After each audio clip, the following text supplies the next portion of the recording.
بسم اللہ الرحمن الرحیم۔ چلیے میں نوجوانوں سے کہتا ہوں، بزرگوں سے بھی کہتا ہوں، چلیے ایک پریکٹیکل کیجیے آپ صرف 1 مہینہ، only 1 month نماز کو قائم رکھیے۔ کچھ بھی ہو جائے، ٹرین چھوٹتی ہے چھوٹ جائے، گاڑی چھوٹتی ہے چھوٹ جائے، کچھ بھی ہو جائے، لیکن نماز مت چھوڑیے۔ میں پریکٹیکل بات کہہ رہا ہوں۔ 1 مہینہ اس پر قائم رہیے، پھر 1 مہینے کے بعد نماز خود ہی آپ کو نہیں چھوڑے گی۔ آپ کر کے تو دیکھو یار، کر کے تو دیکھو میرے پیارے، پھر دیکھو کیا لطف آتا ہے۔ آج تمہیں سایہ بھی ڈرا رہا ہے نا، سایہ سے بھی ڈر لگ رہا ہے نا، نماز کو اپنے سینوں سے لگا دو۔ خدا کی قسم، ظلم و تشدد کی کیسی ہوئی آندھیاں بھی چلیں گی نا، اس سے بھی خوف نہیں آئے گا تمہیں۔ جو بندہ 5 وقت اپنے رب کی بارگاہ میں حاضر رہتا ہو، ارے بھائی ایک آدمی ہے جو منسٹر کی آفس میں کام کرتا ہے، اور دوسرا آدمی جو آفس میں کام نہیں کرتا لیکن 3 بار پرائم منسٹر کے پاس جاتا ہے، تو دیکھیے کیسے سینے چوڑے کر کے چلتا ہے وہ۔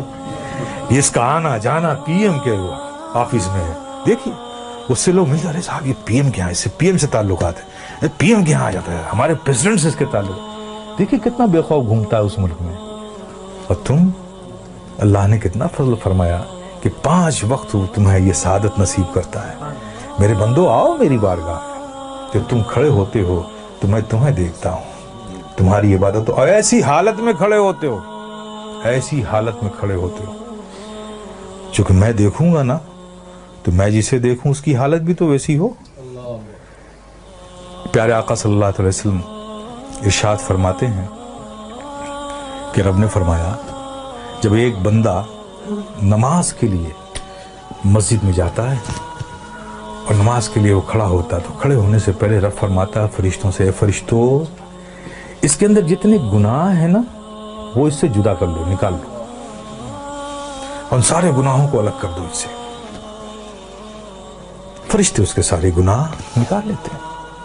اب بتائیے سارے گناہ نکل گئے اور آپ نماز میں کھڑے ہو گئے، اللہ اکبر، اور رب کی توجہ آپ پر، رب آپ کو دیکھ رہا ہے، آپ اس کی عبادت میں کھڑے، گناہوں سے خالی ہو گئے۔ آپ سوچئے اب نماز ادا کر رہے ہیں، صدق دل سے میاں انہماک کے ساتھ رب کے ذکر میں، اس کی یادوں میں مستغرق ہو کے آپ جو بھی دعا مانگو، گناہ الگ کر لیے گئے، عبادت میں ہو، رب کی بارگاہ میں ہو، دعا قبول نہ ہو۔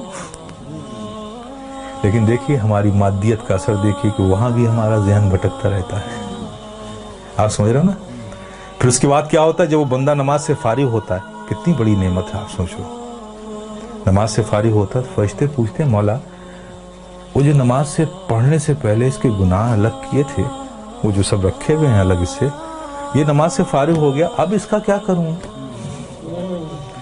اب اس کا کیا کروں؟ تو رب فرماتا ہے جب تم نے الگ کر لیا ہے تو الگ ہی رہنے دو۔ آئے ہائے، کتنی بڑی نعمت سے ہم محروم ہو رہے ہیں، خدا کی قسم ہیں۔